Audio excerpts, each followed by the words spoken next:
All right, so what we're going to be talking about today is actually kind of revisiting molecular orbital theory, revisiting how we can mix orbitals and create these new bonding and anti-bonding interactions that use some of our fundamental knowledge, but in a lot of ways it takes a lot of the guesswork out of MO theory that we've done so far. So if over the past week, when we've been looking at crystal field diagrams and when we were looking at water MOs and diatomic MOs last week, if you felt like you were guessing a lot at creating the structures there, hopefully this will make it a little bit smoother, right? Hopefully this discussion will remove some of that guesswork because we're no longer saying like, well, could these match up, right? Could they line up? Group theory is actually going to tell us if they have symmetry that matches so that we could form bonding and anti-bonding sets without actually having to try to draw out what those SALCs physically look like, all right? So that's kind of our goal for today is we're going to introduce this method that ideally will take out the guesswork in creating our molecular orbital diagrams. And so what we're going to start with is actually water, right? So this is a molecule we've looked at a bunch, right? I've called it a few times everyone's favorite inorganic molecule. And when we introduced this before, right, this was our prototypical example for why we needed to update our theories of bonding. Because when we look at a water molecule and we look at these nice two clean bonds on our Lewis structure, it seems to imply, right, that we have this oxygen with an equivalent set of lone pairs, and we have these nice covalent bonds between our oxygens and our hydrogens.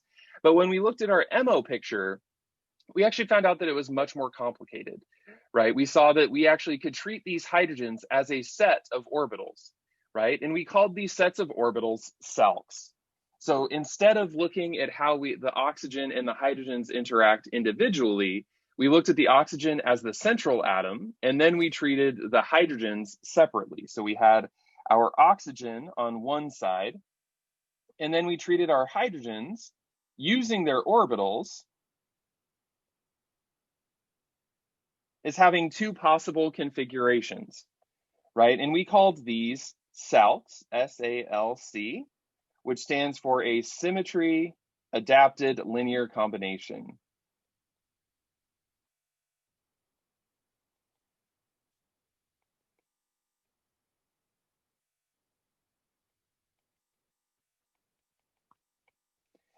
And we drew these as being an in-phase SALC, where they both have the same shading, and an out-of-phase SALC.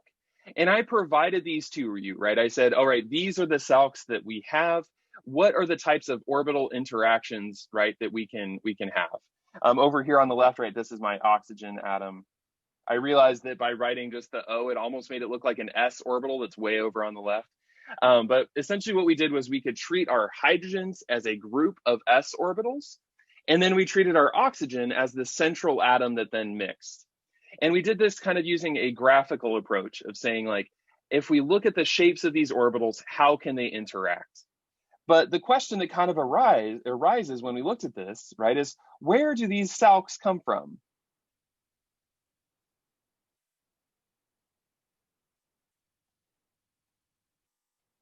Right? How did I know that there was an in-phase and an out-of-phase SALC? How did I generate these sets of orbitals? Now, for water, it might make sense that we could draw this out. This is literally the only two types of combinations we could have of S orbitals. But if we look at something more complicated, if we looked at something like methane, for example, right? And methane just adds two extra hydrogens on there. Now all of a sudden we have four S orbitals, and we might actually be able to get confused, right, in how we can construct those shapes. So what we're going to look at today is essentially how do we generate these SALCs, and how can we give them a name outside of just calling them the in-phase or out-of-phase SALC? Because as things get more complicated, it might get harder to describe these things more succinctly. Right? So our main question for today is how can we generate these SALCs, these symmetry adapted linear combinations? And as we can guess, right, from that name, we're going to be using our symmetry toolkit. We're going to be using group theory in order to derive these pictures, right? In order to derive these sets of orbitals. And so what we need to do first is we're going to go through essentially a flow chart kind of process here in order to determine this. So let's go ahead and get started. So I'm going to go kind of step by step here. So our first step is a straightforward one that we've had in our toolkit for 4 years now here at Cal Poly. And that's to try to draw the three-dimensional shape of our molecule, right? That's the very first step that we have to do. And so water falls into this bent shape, right? This is something, again, we've been seeing ever since Gen Chem and before, right? The vast majority of y'all probably saw water molecules drawn with a bent shape with these covalent bonds back in high school as well, maybe even before that, right? So our first step is to draw and assign our VSEPR geometry.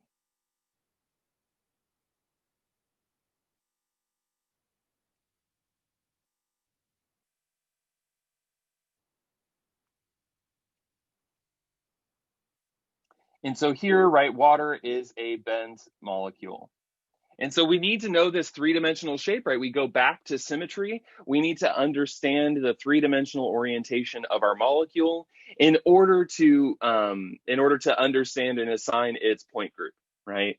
So that's actually the second step, right? Is to assign our point group.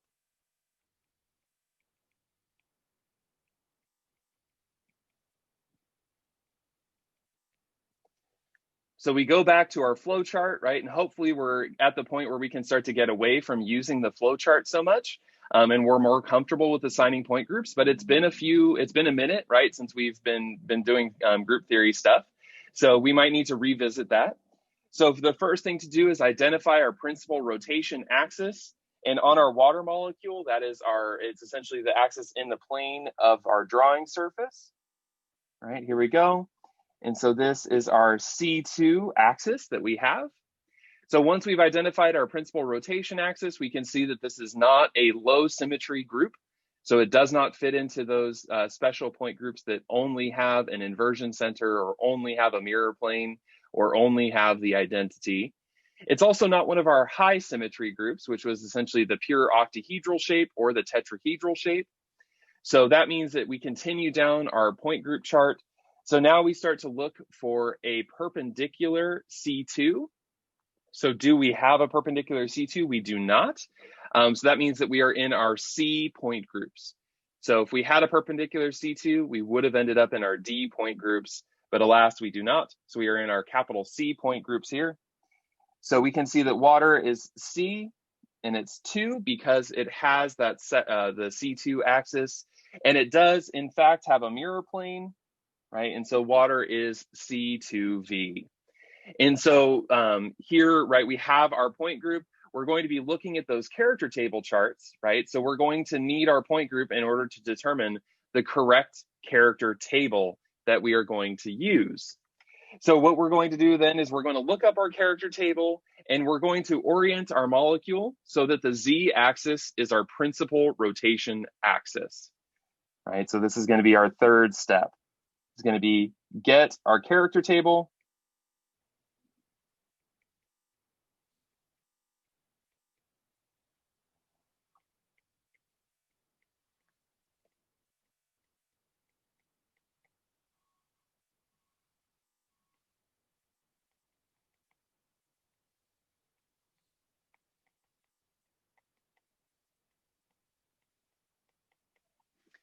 Get our character table and redraw our molecule with our Z-axis as the principal rotation axis. So I've already kind of done that, but I just am going to go ahead and assign my axes here.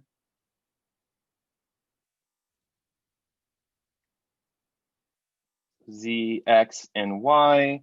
And then I can redraw my molecule. I'm going to put my oxygen, the central atom, at the origin. So this is the kind of general way that we can approach the drawing of or derivation of these molecular orbitals is we would put that central atom at the origin. That also is a key factor in aligning the principal rotation with our Z-axis. And then we can go ahead and put our hydrogens here, essentially in that YZ plane. Right, so this is the structure that we're going to be kind of working with and building off of, right, as we're drawing this. It's a little bit crooked, but that's because I'm writing at an angle. So we have our axes here. We've redrawn our molecule. So we would also need to look up our character table for C2V. So let's go ahead and find that, and we're going to go ahead and drop that onto the next slide, right? So we have this picture. So we need our character table. So if we look this up, we see that the C2V point group has 4 symmetry operations. If we go back to our anatomy of a character table, that means that there's going to be 4 what we called irreducible representations. And so we have the identity, we have a C2, we have a sigma V that is in the XZ plane, and we have a sigma V that's in the YZ plane. Right, so this comes directly off of my character table so far. And again, I can see that I have 4 different irreducible representations, A1 and A2, B1 and B2. And then we can go ahead and fill in their characters, right? So A1 is our completely symmetric or spherically symmetric irreducible representation, right? Meaning that they all have 1s here. A2 is 1, 1, negative 1, negative 1. B1 is 1, negative 1, 1, negative 1. And B2 is 1, negative 1, negative 1, and 1. So we talked a week or about 2 weeks ago about how we can generate these values for our character table, how we can validate them. But one of the important features is that each one of these has to be unique, right? So we can't have any duplicate, essentially, rows in our character table. So we have these irreducible representations in front of us. So how is it that I'm going to use these to generate some kind of SALC for water? And the way that we're going to do this is moving on to send what we're going to call step 4, right? So step 3 was redrawing our molecule and getting our character table. So I'm actually going to put step 4 over to the side because we're going to be needing this character table here in just a second. I don't want to interfere. So our step number 4, we're going to be doing what's called building a set of generator orbitals. And that sounds really fancy, but we'll see what it means in a second. So we're going to build our generator orbitals.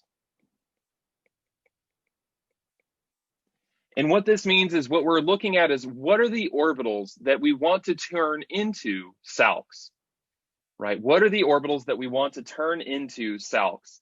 So it's not saying that this is essentially where we're identifying what we are grouping up, right? The other way to think about this is build a set of things to group. And then we're going to use group theory to actually create those groups. So in this case, what we're focused on is actually our hydrogen orbitals, right? The hydrogen s orbitals, right? So in this case, it's the s orbitals on hydrogens.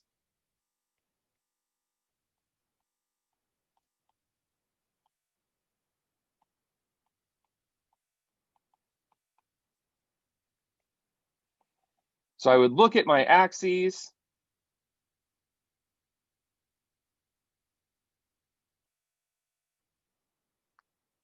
And the only things that I'm doing is I'm building what I'm calling, again, this orbital or this generator orbitals that are my s orbitals for my hydrogen, right? So these are the generator orbitals.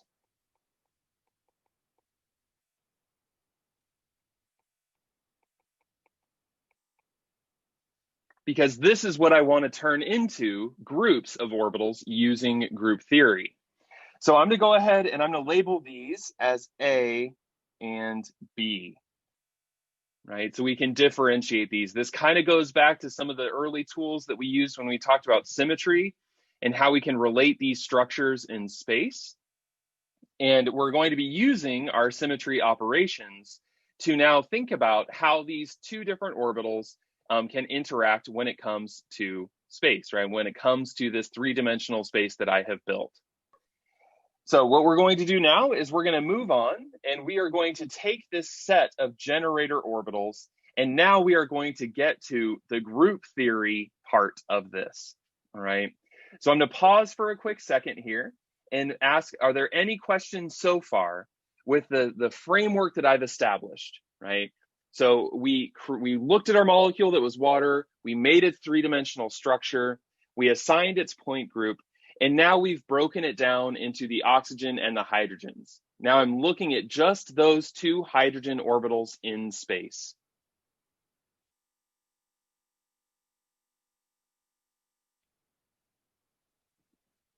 All right, so let's do something with these, right? So now I have these two s orbitals that are anchored in my YZ plane, and let's do something with it. And so our next step is going to be creating a reducible representation. So we've heard about irreducible representations in the character tables, right? These are each row that we have. Now what we're going to do is create our reducible representation.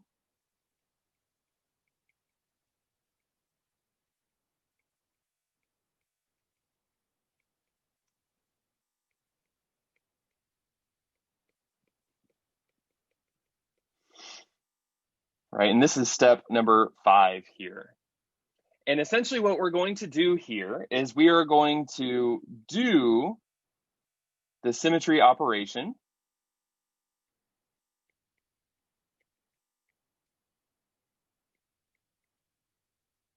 And it's important that we're only going to do it once. And we're going to look at what happens to my generator orbitals when I do this symmetry operation, right? We're going to look at what happens to my generator orbitals when I do this symmetry operation. So there's 3 outcomes that we have here.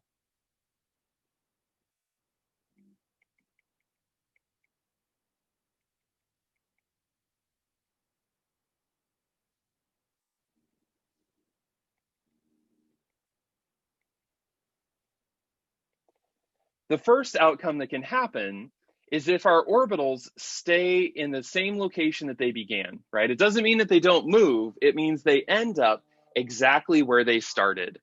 And if they stay exactly where they started, each orbital gets a +1.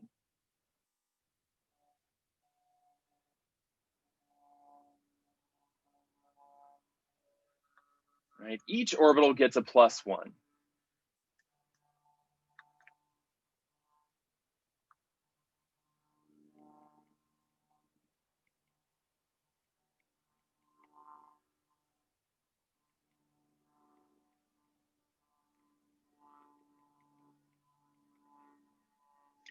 If they don't, they're getting a 0, right? And these are the only actual cases that we have for our s orbitals here, is that they can either stay in the same spot, in which case each orbital would get a +1, or they would move, right? And if they do not end up in the same location, they would get a 0, right? There's actually a third outcome here, so I'll go ahead and drop it on the slide to move things up just a little bit.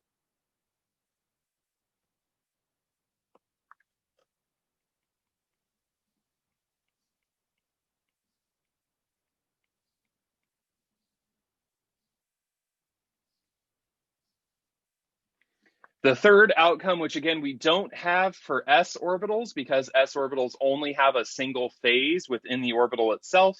But if they do change phase, then it would be a -1.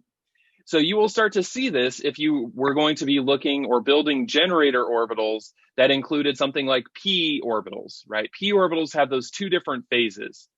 So if we did something that caused our p orbital to change phase, it would then get a -1 when we're creating our reducible representation. So let's see what this looks like. So I'm going to need to take my character table with me. Right, I'm going to move on to a new slide. We're going to look at each one of these operations and see how they change our orbital positions in space.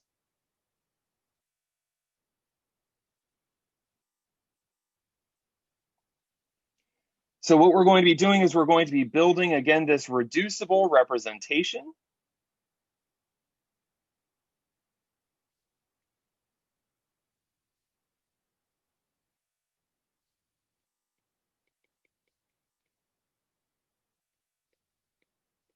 We represent this with this capital gamma. And this means it's a reducible representation.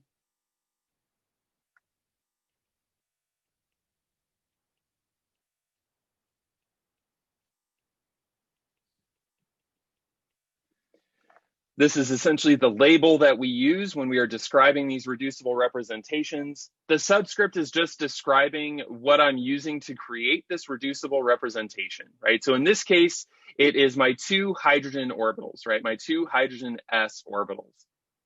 So now what I need to do is I need to actually fill in this table. So I'm going to look at what happens for each one of these symmetry operations. So if I look at my two orbitals, and again, because the s orbitals, they only have a single phase, right now we're not looking at this as if it was our SALCs, right, that we already introduced. We're just looking at these as if they are s orbitals, right? I can label them as A and B. If we perform our symmetry operation, right, such as the identity, we can look and see what happens to A and B. I can see that they ended up exactly where they started, right? This is one of the features of the identity operation. Essentially, nothing happened, right? They didn't go anywhere from where they began. So let's go back to our rules for how we assign our reducible representation. If they didn't move, right, if they ended up where they began, each orbital would get a 1. I have two orbitals here, right? Neither of them moved. So for the identity operation, right, I would assign a 2 for a reducible representation because I have two orbitals and neither of them moved. So now we can continue down the line. So if I look at my C2 operation, A and B, right, we look at our C2 here. The draw, what happens is I do this 180-degree rotation. I can see that my orbitals now moved from their initial location, right? A is no longer where A was, right? B is no longer where B was. Because they moved in this operation, each one gets a 0.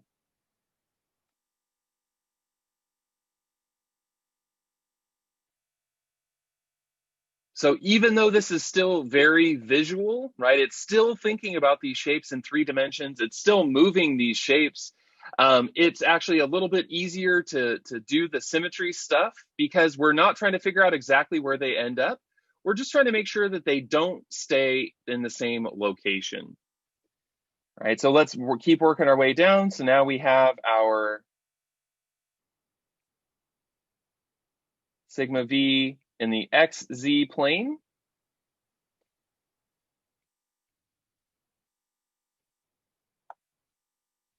So again, if we're thinking about our axes, right, this is the plane that goes between our orbitals, right? The x-axis is pointed out towards us, which means that again, yeah, there we go.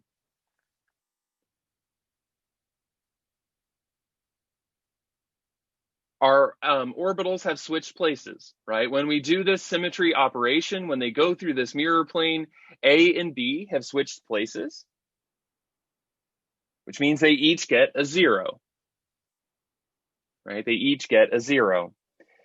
So our last symmetry operation that we're looking at here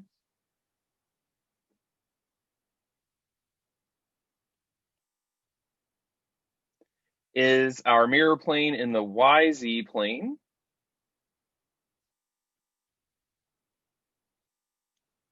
So this is in the plane of the drawing surface. Right, this is our YZ plane. And in this case, we see that A and B actually have not moved, right? They stay in the same spot. Essentially, this plane goes right through the s orbital itself, so they stay in place.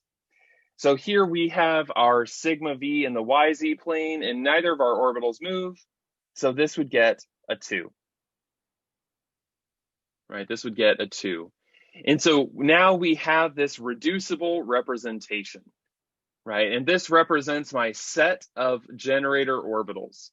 And again, this is just for water, right? This is a relatively small molecule, but it can match up to, or we can use the same process for a much larger molecule, right? Or things that have a much larger character table in them. So now we have this, but what do we do with this, right? So I have a reducible representation. So you can probably guess that what we're going to do is we need to figure out how does it reduce, right? Reducible meaning can be reduced. So our next step is to reduce our reducible representation. Okay, so let's grab this guy. We'll make a new slide.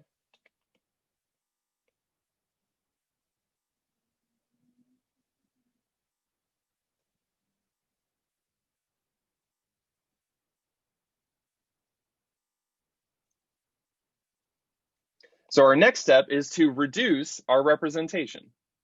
I think we're on step 6 now.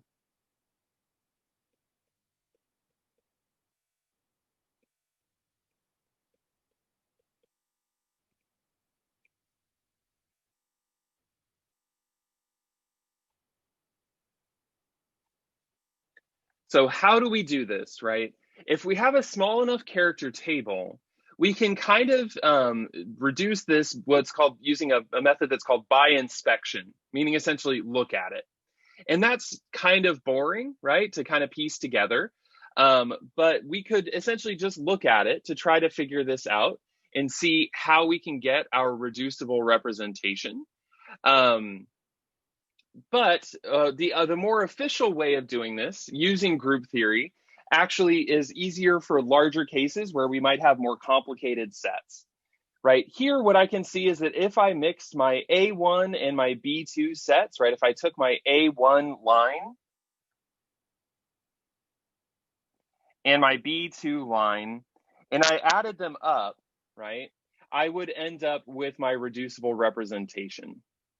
So if I added up the 1 and the 1, right, from A1 and B2, I'd get 2. 1 and minus 1 gets 0. 1 and minus 1 gets 0. 1 and 1 gets 2. So that would be the by inspection method. But the more official way is actually, we can actually look and determine how many of our irreducible representations are contained within the reducible using a mathematical equation. And so this number of irreducible, right? So what we're going to say is the number of irreducible is equal to 1 over h. Again, h is the order of our point group. So in this case, our point group is C2V. Our h here would be 4, right? H is 4 because we have 4 total symmetry operations within this point group. And so here we have, sorry, I'm looking at notes in different places. So we have our 1 over our order, and we multiply this by a sum of our, I think I called this class order.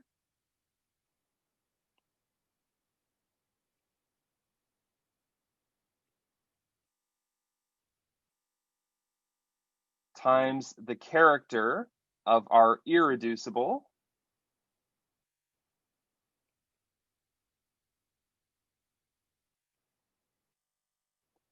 times the character, if I can remember how to spell character, it's been a long week, character reducible.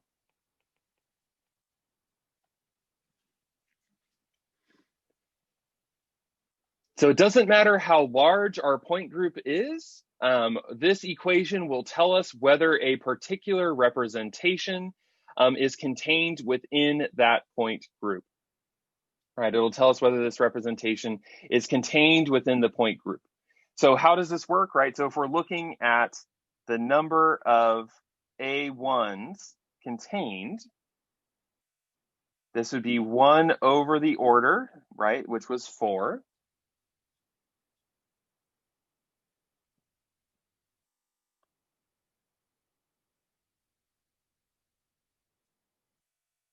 Now we have to multiply the class order by the character of the irreducible by the character of the reducible. So what that means is I'm going to multiply the class order by the character in our reducible representation by the character in our irreducible representation. So for the first case, right, this is now 1 times 2. And I need to do this for every entry within our row. Right, so that means that I have 1 times minus 1. Oh, sorry, not minus 1.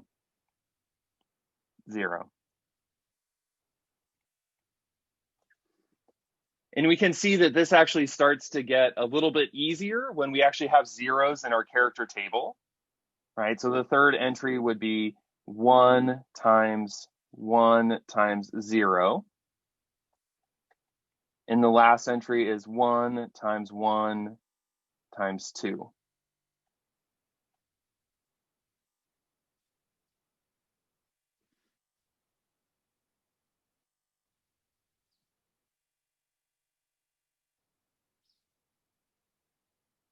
So if we're going to continue out, right, and do this math here, we see that this is 1/4 times 2 plus 0 plus 0 plus 2.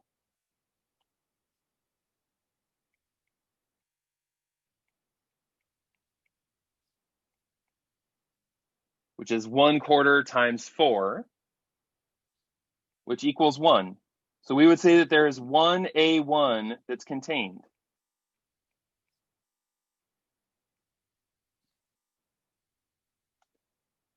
A quick check to see if you did this right. When you get to this step in determining our breaking down our reducible representation, this number will always be, either 0 or some factor of our order, right? So in this case, no matter what, our answer will always be 0, 4, 8, 12, 16, any of those. If it is any number other than 0 or a factor of your order, there's an error in the construction of your reducible representation somewhere, right? So it must, in fact, end up as either 0 or some factor of our of the order of our point group. So we could continue this down the line, right? And we would be able to see that after we have this one A1 that's contained, we could check for A2. We could check for B1, we could check for B2. And what we would see is that the answer would come out to 0 for A2, right? So if we did, so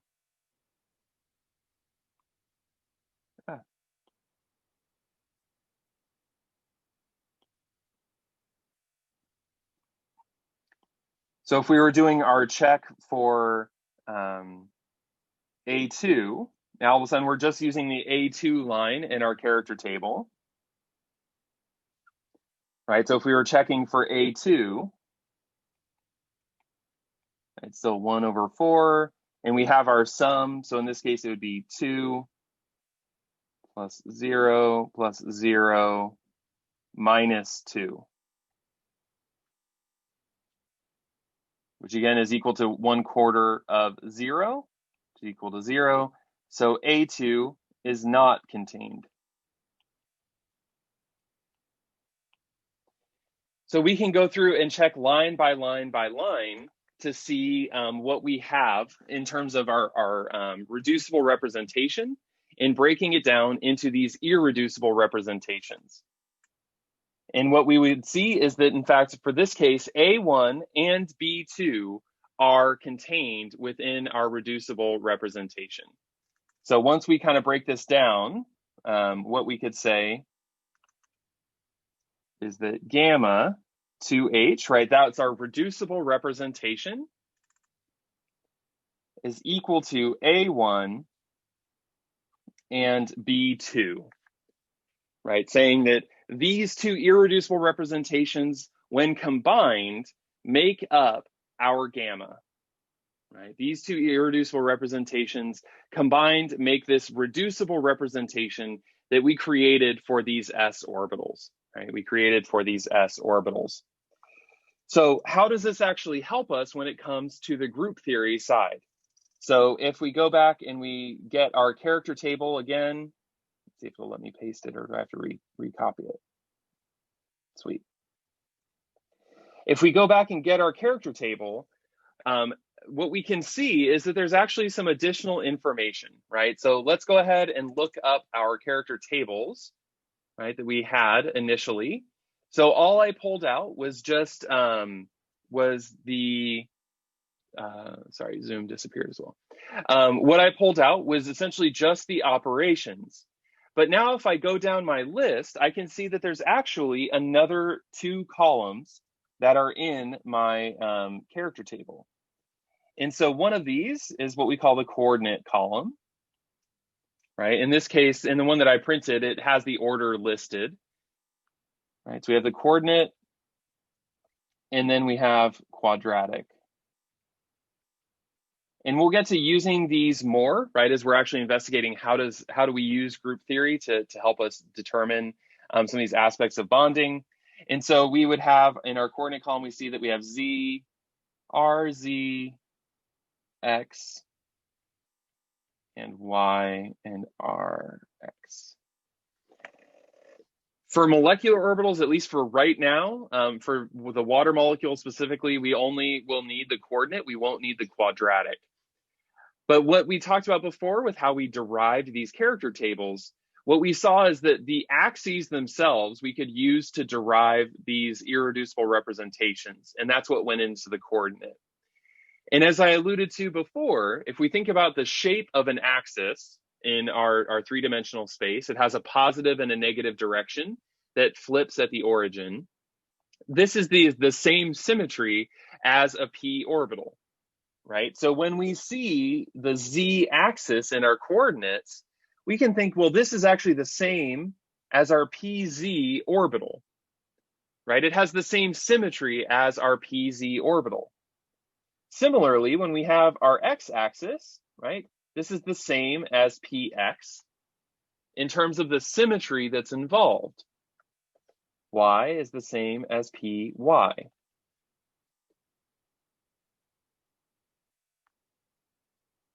So what do we do with this? Well, what this means is that within this point group, we have a set of orbitals, right, that matches the symmetry of these different irreducible representations.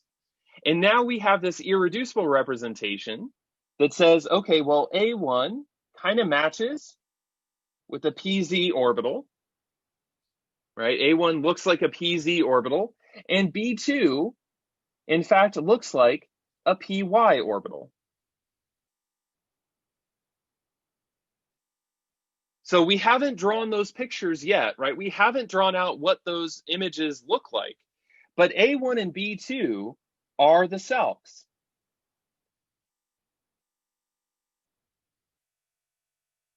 Right? And I'm excited about it. So there's an exclamation point there, right? What I'm saying is that when I started with those 2 hydrogen orbitals, I can create 2 different groups of those hydrogen orbitals, one of which will look or resemble like our PZ orbital. The other way we could think of this is that it will mix with our PZ orbital. And the other one will mix with our PY orbital.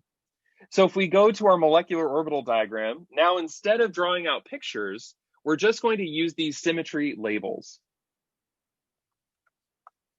All right, so we go way back and we looked at our oxygen atom and we had our 2 hydrogen atoms. And we looked at these different orbitals. So oxygen had its 2s and its 2p orbitals. So we're going to call these X, Y, and Z. And we said that our hydrogen atoms, right, we had these 2 different SALCs that we're working with, right? These symmetry adapted combinations of our orbitals. So now what we're going to do is we're going to apply those symmetry labels, right? So we said that one SALC looked like A1 and one SALC looked like B2, right? This is our symmetry labels that we have for these 2 different SALCs. So what are the symmetry labels that we have for the orbitals on our oxygen? Well, again, we go back to our character table and we saw that PX, right? PX was the B1 irreducible representation. Py was B2, and Pz was A1.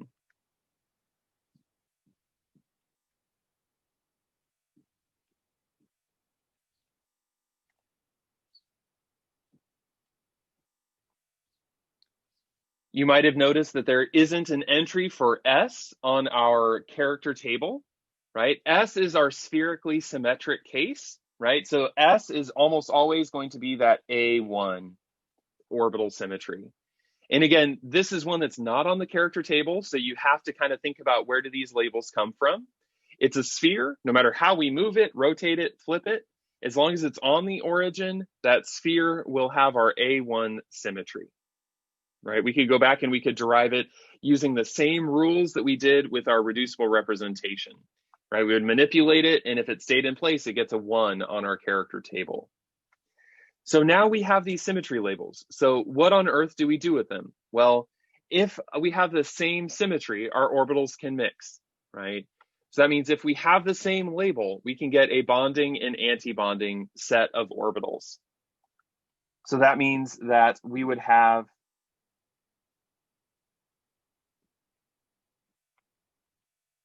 a set that was our A1,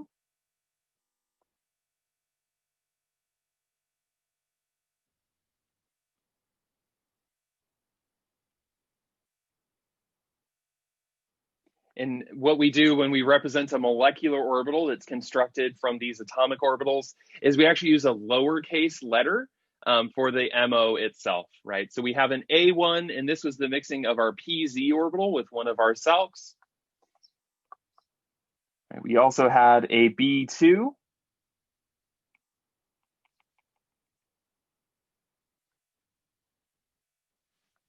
This was our PY orbital mixing with our SALC.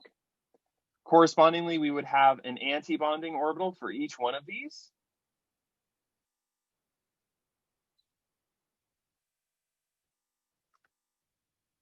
It's higher in energy, right? If we have a bonding configuration, we should have an anti-bonding configuration as well.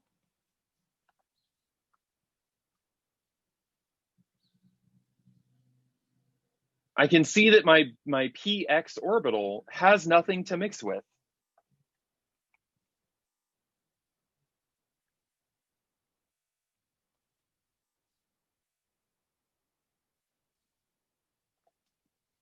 Right? It's left behind in my molecular orbital picture. There's nothing that matches the symmetry of my px orbital that I can mix with.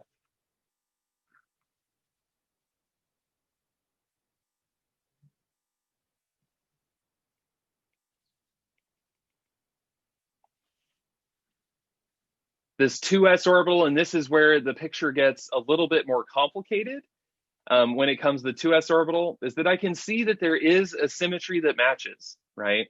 I do have an A1 in my SALC, right, that matches this A1 in my s orbital. And so this is actually a slightly bonding interaction.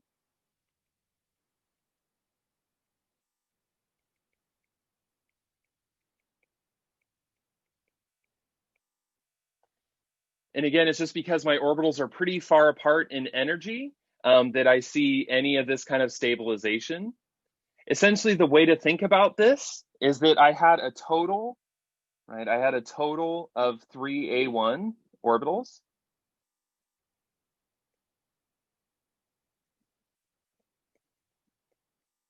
I had 2 different oxygen orbitals that are A1, and I had my SALC that's A1.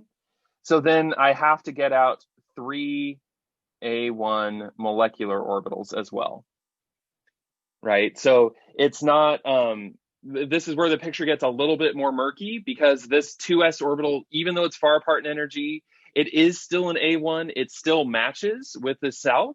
And so we actually do see a little bit of stabilization, but I have to have the same number of molecular orbitals as atomic orbitals that went in. And so I'm not going to draw like a separate anti-bonding orbital for A1. Essentially, this anti-bonding orbital way up top, right, covers all the anti-bonding interactions.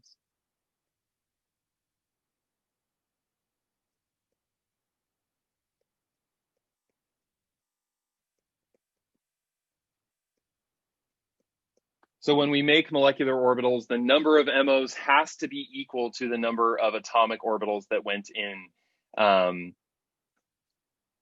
into the construction of our diagram, right? And so now that we have this in front of us, we could go back to the molecular orbital diagram that we derived for water, and we can see that we actually get the same ultimate answer, right? We would get that 2 of our p orbitals on the oxygen can mix, whereas our px orbital is left and it doesn't have anything to mix with, right? We come to ultimately the same conclusion here, right? We come to the same conclusion here. So a good example or a good practice problem to work on next would actually be to go back and revisit ammonia, right, and borane, and see if we can come up with the molecular orbitals using this same procedure, right? Can we get a picture that matches our derived molecular orbital for ammonia and borane using group theory that we could when we just did that visual inspection method by looking at our orbitals? Okay, so this is how we can use group theory to dig into creating molecular orbital sets. So next week, we're going to continue to apply group theory. We're going to see how this can be used to generate the orbitals for transition metals, for other types of geometries, right? But a good practice problem with where we are now is to revisit ammonia and revisit borane. And instead of doing the visual inspection method, try to generate the reducible representation, make those SALCs, and see what you can work out from there, all right? So that's what I had for us for class today. So thanks for kind of checking in. I do have office hours this afternoon, so if you have questions, feel free to pop by there. Otherwise, feel free to send me an email and I can check in with you from there. So thanks for checking in, everybody. I hope that you have a nice afternoon. I hope you have a great weekend, and I will see you on Monday. Bye, everyone.